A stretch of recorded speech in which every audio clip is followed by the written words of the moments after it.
하느님 말씀 보도록 하겠습니다. 하느님 말씀은 창세기 5장입니다. 창세기 5장 18절에서 24절까지 말씀입니다. 우리 한 목소리를 읽도록 하겠습니다. 시작. 야렛은 162세에 에녹을 낳았고 에녹을 낳은 후 800년을 지내며 자녀들을 낳았으며 그는 962세를 살고 죽었더라. 에녹은 665세에 무드셀라를 낳았고 무드셀라를 낳은 후 300년을 하나님과 동행하며 자녀들을 낳았으며 그는 365세를 살았더라. 에녹이 하나님과 동행하더니 하나님이 그를 데려가심으로 세상에 있지 아니하였더라. 아멘. 오늘도 하나님을 예배하기 위해 이 자리에 나오신 여러분들을 주님의 이름으로 환영하고 축복합니다. 우리 옆에 계신 분들과 인사하겠습니다. 새해 하나님 축복 많이 받으십시오. 뒤에 계신 분들에게도 인사합니다. 새해 하나님 축복 많이 받으십시오. 오늘은 하나님을 만난 사람들 15번째 시간으로 하나님을 만난 사람 9번째 인물인 에녹에 대해서 우리가 살펴보려고 합니다. 그리고 오늘의 말씀의 제목은 동행하는 삶입니다. 우리가 성경을 읽다가 보면 정말 우리 인간의 생각으로 이해가 되지 않거나 인간의 상식으로 납득이 되지 않는 하느님의 기적과도 같은 일들을 보곤 합니다. 이미 창세기, 성경이 가장 처음이라 할 수 있는 창세기 1장에서부터 하느님께서 천지를 창조하시는 장면이 기록되어져 있는데 아마도 믿지 않는 사람들에게는 이 말씀부터가 아마 믿어지지 않는 말씀이지 않을까 싶습니다. 또한 어느 정도 신앙생활을 하고 하나님을 만나고 하나님을 경험하게 되면 이 말씀들이 믿어지기 시작합니다. 그러나 저는 어렸을 때부터 도저히 이해가 되지 않는 말씀들이 몇 가지 있었습니다. 그것은 오늘 본문 말씀 가운데 기록되어져 있는 이 에녹에 대한 이야기입니다. 사실 성경 전체로 봤을 때 이 에녹이 등장하는 장면은 그렇게 많이 등장하지는 않습니다. 성경 말씀 가운데 에녹이라고 하는 이름은 총 10번 등장합니다. 그런데 그 중에 가장 먼저 이 에녹이 등장하는 건 창세기 4장에서 가장 먼저 등장을 하는데 창세기 4장에 등장하는 에녹은 오늘 본문에 등장하는 에녹이 아니라 가인의 아들인 에녹입니다. 그리고 그 다음에 등장하는 사람이 바로 야렛의 아들인 에녹이 등장합니다. 오늘 본문에 기록되어져 있는 하나님과 동행한 삶을 산 에녹이 등장합니다. 그렇게 빼면 9번이죠. 이뿐만 아니라 대부분 에녹이라는 이름은 구약의 7번 가운데 오늘 본문의 에녹은 6번, 그리고 신약에서는 단 3번밖에 등장하지 않습니다. 그것도 2번은 예수님의 족보에서나 등장하지 다른 곳에서는 에녹이라는 이름을 찾기가 쉽지가 않습니다. 그런데 이 하나님을 만난 사람 에녹이 주는 임팩트와 교훈은 그의 이름의 숫자와는 별개로 우리에게 너무 많은 교훈들을 주고 있다라는 사실입니다. 아마도 우리가 지금까지 하나님을 만난 사람들이라는 큰 주제를 가지고 말씀들을 살펴보고 있고 앞으로도 계속 하나님을 만난 사람이라는 큰 주제를 가지고 우리가 말씀을 듣게 될 텐데 아마 오늘 이 큰 주제와 가장 잘 맞아떨어지는 인물이 이 에녹이 아닐까 싶습니다. 다 아시겠지만 성경 말씀 가운데 죽음을 경험하지 않은 사람이 단 2명 등장합니다. 한 사람은 오늘 본문 말씀 가운데 등장하는 에녹이고 두 번째는 열왕기하 5장에 등장하는 선지자 엘리야입니다. 혹자들은 예수님도 죽음을 경험하지 않고 하늘로 승천하셨다라고 하지만 엄밀히 따지면 예수님은 죽음을 경험하셨습니다. 그러나 그 죽음의 권세를 깨뜨리고 부활하셨기 때문에 굳이 따지자면 죽음을 한 번 경험하셨습니다. 그런데 하나님께서 엘리야를 데리고 가신 것과 에녹을 데리고 가신 것에 결정적인 차이를 두고 있습니다. 그것은 하나님의 의도입니다. 먼저 엘리야의 승천을 살펴보면 열왕기하 5장 11절과 12절 말씀에 그 장면이 기록되어져 있습니다. 열왕기하 5장 11절 12절. 두 사람이 길을 가며 말하더니 불수레와 불말들이 두 사람을 갈라놓고 엘리야가 회오리 바람으로 하늘로 올라가더라. 엘리사가 보고 소리 지르되 내 아버지여 내 아버지여 이스라엘의 병거와 그 마병이여 하더니 다시 보이지 아니하는지라. 이에 엘리사가 자기의 옷을 잡아 둘로 찢고 엘리야와 다른 한 사람이 길을 가다가 불수레와 불말들이 나타나 그 두 사람을 사이를 갈라 놓았다라고 얘기를 합니다. 그리고 회오리 바람이 불더니 엘리야를 데리고 하늘로 올라갔다라고 기록합니다. 그리고 그의 제자 엘리사가 말하길 엘리야와 불수레 불말들이 다시는 보이지 않았다라는 것입니다. 그런데 왜 하나님께서는 엘리야를 데리고 가셨을까? 그 이유가 정확하지는 않습니다.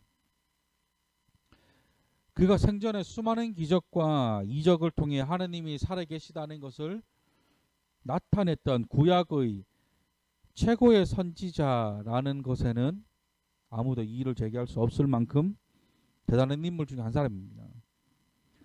그렇지만 하나님께서 그를 왜 데리고 가셨는지에 대한 명확하게 기록되어진 말씀은 없습니다. 그러나 오늘 본문 가운데 등장하는 에녹은 하나님이 그를 데리고 가신 이유가 명확하게 등장합니다. 그것은 그가 하나님과 동행하는 사람이었기 때문입니다. 다시 말해 그는 하나님과 가까워도 너무나도 가까운 사이였기 때문에 하나님께서 직접 그를 하늘나라로 옮기신 것입니다. 그만큼 하나님께서도 에녹과 함께하고 싶으셨다라는 것에 대한 반증일 것입니다. 이 동행한다라고 할 때 이 동행이라고 하는 말을 한자로 보면 한 가지 동자에 갈 행자를 씁니다. 다시 말해 같은 길을 가는 것을 의미한다라고 볼 수 있죠.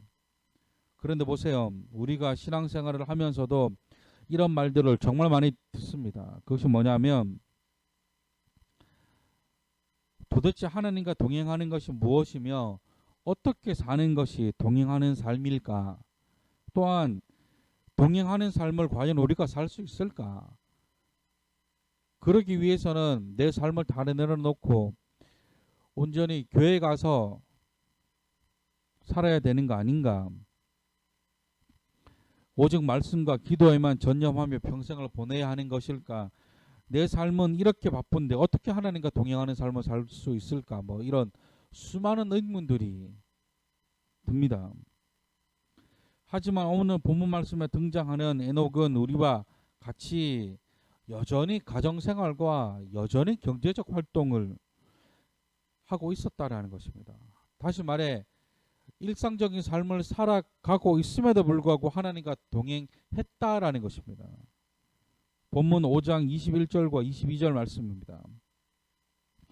에녹은 65세에 무드셀라를 낳았고 무드셀라를 낳은 후 300년을 하나님과 동행하며 자녀들을 낳았으며 여전히 그는 가정에서 자녀를 낳고 또 그 자녀를 양육했습니다. 쉬운 일은 아닙니다만 불가능한 일은 아니더라라는 겁니다.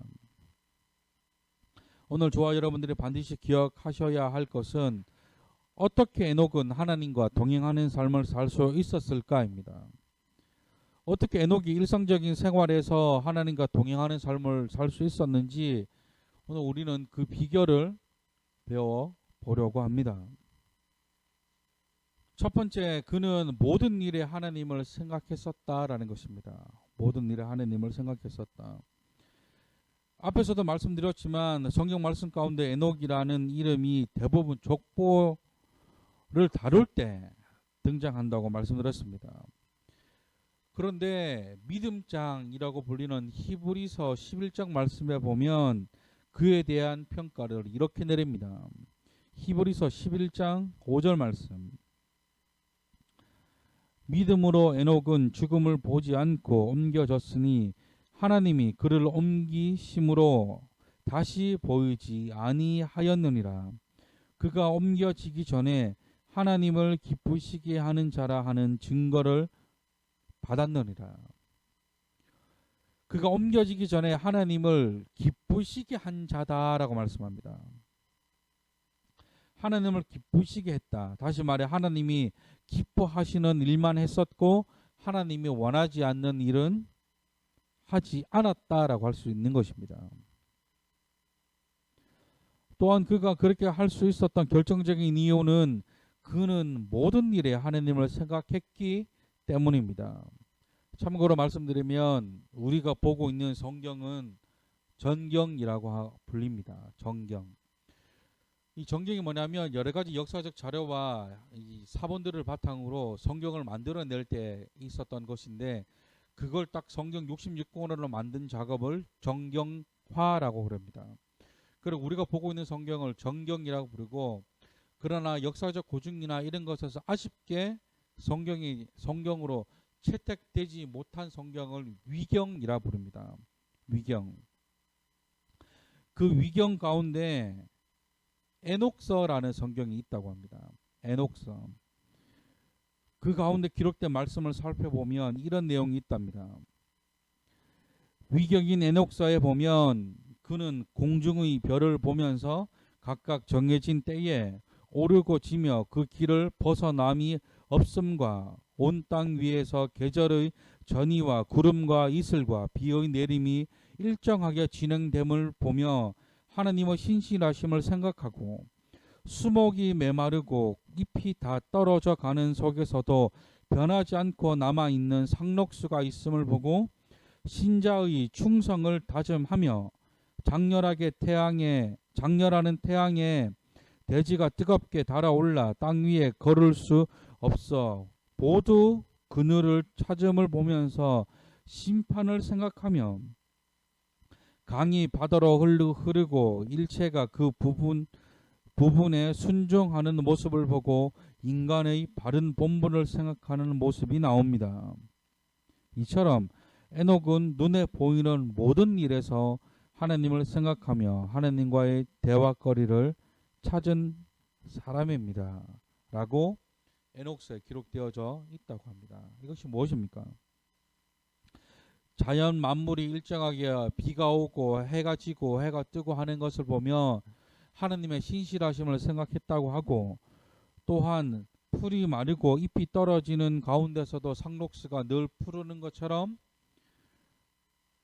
믿는 사람들의 충성함을 다시 한번 다짐하게 되고 뜨겁게 타오르는 태양 때문에 달구어진 대지에 사람들이 걷지 못하자 그늘을 찾죠. 그러면서 그 뜨겁게 달구어진 대지를 보면서 하나님의 심판을 생각하고 또한 강이 바다로 흐르고 일체가 그 부분에 순종하는 모습을 보고 인간의 본분이 이런 것이다 라는 것을 생각했다는 겁니다. 이게 무엇입니까? 그가 보고 행동하는 모든 것에 다 하나님을 의미 부여했다는 것입니다. 항상 하나님을 생각했다는 것이죠. 우리말로 정리하자면 그는 항상 하나님을 생각했고 하나님을 자신의 삶에 가장 우선순위로 두고 살았다라는 것입니다. 우선순위로 두었다는 것은 어떤 결정을 내릴 때 가장 먼저 고려하고 가장 염두에 두었던 것이 하나님이었다라는 것입니다. 다시 말해 무언가를 결정하고 선택할 때 이것이 나에게 어떤 유익이 되고 어떤 이익이 되고 또한 이것이 나에게 어떤 피해를 줄까를 생각한 것이 아니라 어떤 것을 선택함에 있어 하나님 보시기에 옳은 것인가 옳지 못한 것인가를 먼저 생각했었다라는 것입니다. 사랑하는 성도 여러분, 저와 여러분들의 인생도 하나님을 가장 먼저 생각하시는 저와 여러분들이 되시기를 주님의 이름으로 축원합니다. 그런가 하면 그가 하나님과 동행할 수 있었던 두 번째 비결은 하나님께 순종하는 삶을 살았다라는 것입니다. 앞에서도 말씀드렸지만 동행한다고 할 때 이 동행은 같은 길을 가는 것을 의미합니다. 그리고 이 동행에는 또 다른 의미가 하나가 더 있습니다. 아모스 3장 3절 말씀. 두 사람이 뜻이 같지 않는데 어찌 동행하겠으며. 뭐라 말씀합니까? 뜻이 같지 않는데 어떻게 동행할 수 있냐라는 것입니다. 반대로 뜻이 같아야 동행할 수 있다라는 것입니다. 하나님께서 선지자 아모스를 통해 말씀하시기를 동행이란 뜻이 같은 것이라 말씀합니다.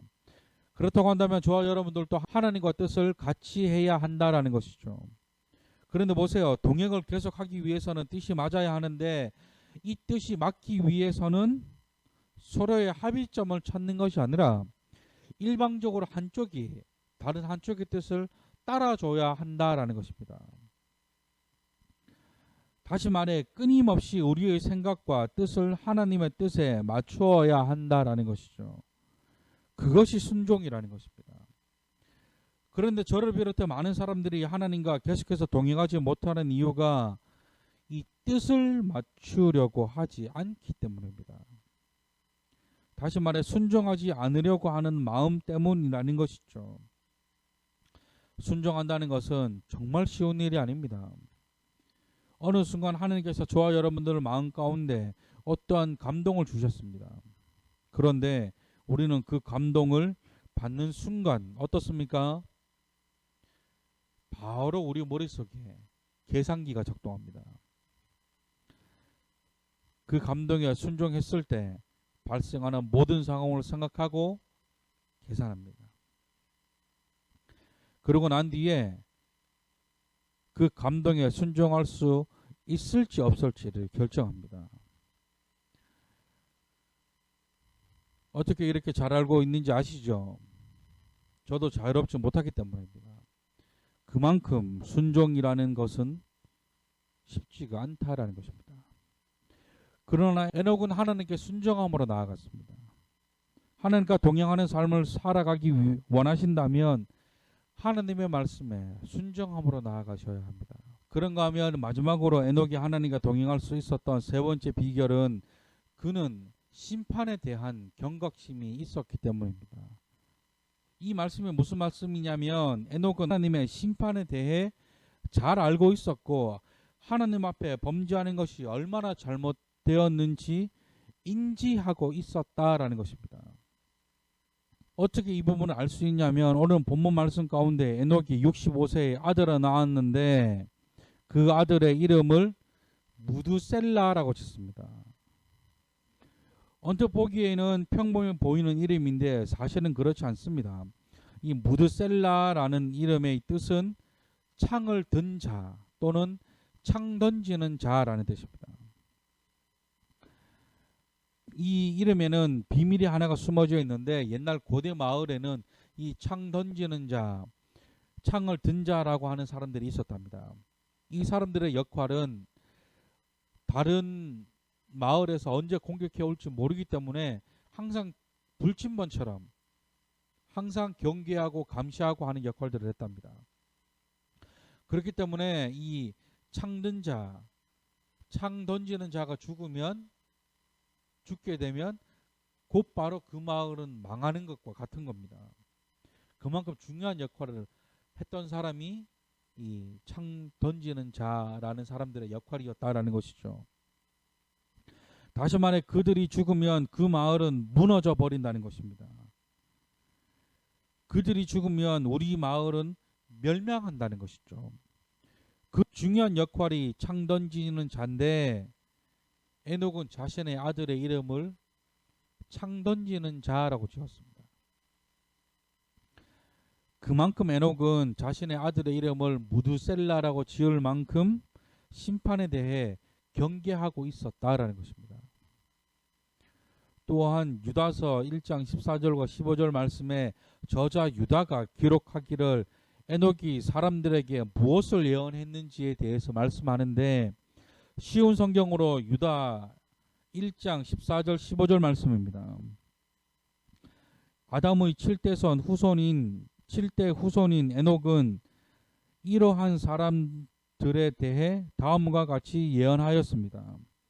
주님께서 수많은 거룩한 천사들을 거느리고 곧 오실 것이다.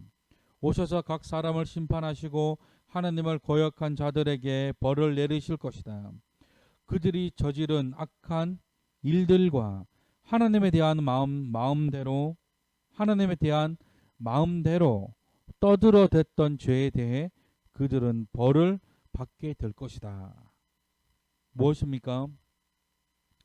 에녹은 하나님과 동행할 만큼 하나님과 가까운 사이였음에도 불구하고 하나님이 내리실 심판에 대해 민감하게 반응하고 있었다라는 것입니다. 가까운 사이이기 때문에 함부로 할 수 있을 수도 있습니다. 그러나 반대로 가까운 사이이기 때문에 더욱 조심해야 할 필요도 있는 것이죠. 에녹은 그랬다라는 것입니다. 하나님이 에녹과 동행할 만큼 하나님과 가까운 사이였음에도 불구하고 하나님을 함부로 대하지 않고 하나님이 원하지 않는 것은 하지 않을 만큼, 또한 원하지 않는 것을 했을 때 임하게 될 심판에 대해서 늘 경계하는 삶을 살았기 때문에 하나님과 동행할 수 있었다라는 것입니다. 말씀을 정리합니다. 오늘은 에녹을 통해 하나님과 동행할 수 있는 비결에 대해서 우리가 살펴보았습니다. 앞에서 말씀드렸지만 많은 사람들이 바쁘다는 이유로 하나님과 동행하며 살아간다는 것이 쉽지 않다고만 말합니다. 어른들은 일을 하기 때문에 어렵다라고 말하고, 학생들은 공부하기 때문에 어렵다라고 말합니다. 그럼에도 불구하고 에녹은 하나님과 동행하는 삶을 살아낸 사람입니다. 저는 이 에녹의 삶이 올 한 해 저와 여러분들의 삶이 되었으면 좋겠습니다. 하나님을 우리 삶의 가장 우선순위로 생각하고 하나님의 말씀에 순종하며 하나님의 심판에 대해 민감하게 반응하는 것, 이것이 하나님과 동행할 수 있는 가장 큰 비결인 줄 믿습니다. 이 시간 이 찬양으로 하나님께 나아가셨으면 좋겠습니다. 찬송가 430장 주와 같이 길 가는 것, 이 찬양의 가사와 같이 주님과 한 걸음 한 걸음 걸어가셔서 날마다 주님과 동행하시는 삶을 살아가시는 저와 여러분들이 되시기를 주님의 이름으로 축원합니다. 우리 시간 뜨겁게 박수하시면서 주와 같이 길 가는 것, 우리 하나님 앞에 찬양하겠습니다.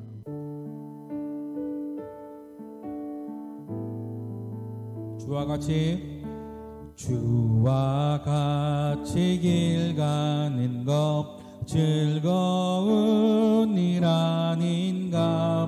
우리 주님 걸어가신 발자취를 밟겠네. 한 걸음 한 걸음 주 예수와 함께 날마다 우리 걸어가리. 어린아이 같은 우리 미련하고 약하나 주의 손에 이끌리어 생명길로 가겠네. 한 걸음 한 걸음 주 예수와 함께 날마다 우리 걸어가니. 꽃이 피는 들판이나 험한 골짜기라도 주가 인도하는 대로 주와 같이 가겠네. 한 걸음 주 예수와 함께 날마다 우리 걸어가니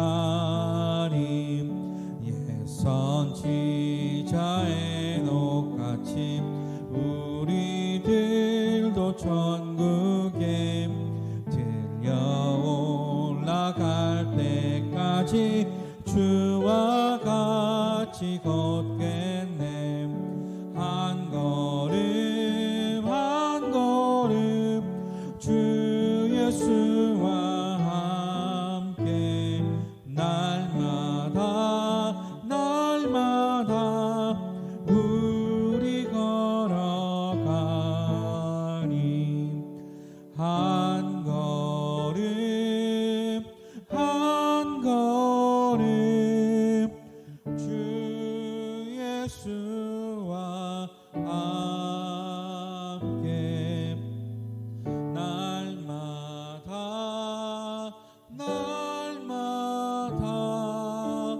우리 걸어가니. 우리 시간 주님 앞에 기도하실 때에 아버지 우리가 올 한 해 주님과 동행하는 삶을 살아가기를 소망합니다.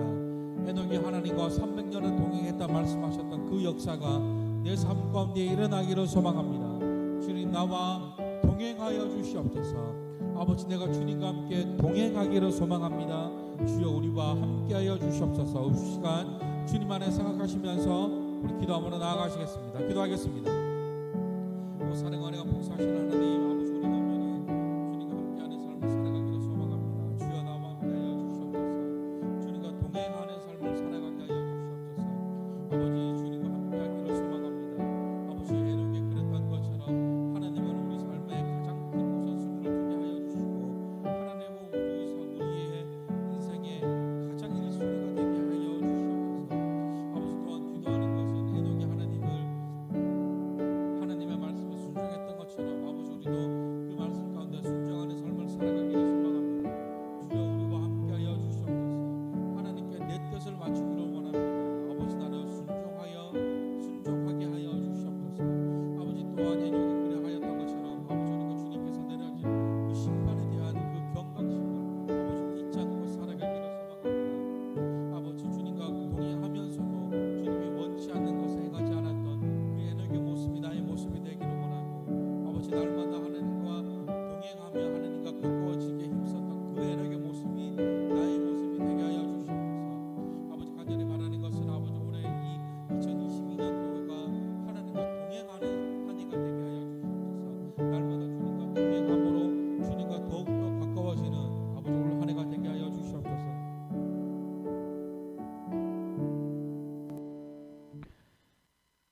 사랑과 은혜가 풍성하신 하나님 아버지 우리가 온전히 하나님과 동행하는 삶을 살아가기를 소망합니다. 아버지 우리와 함께하여 주시옵소서.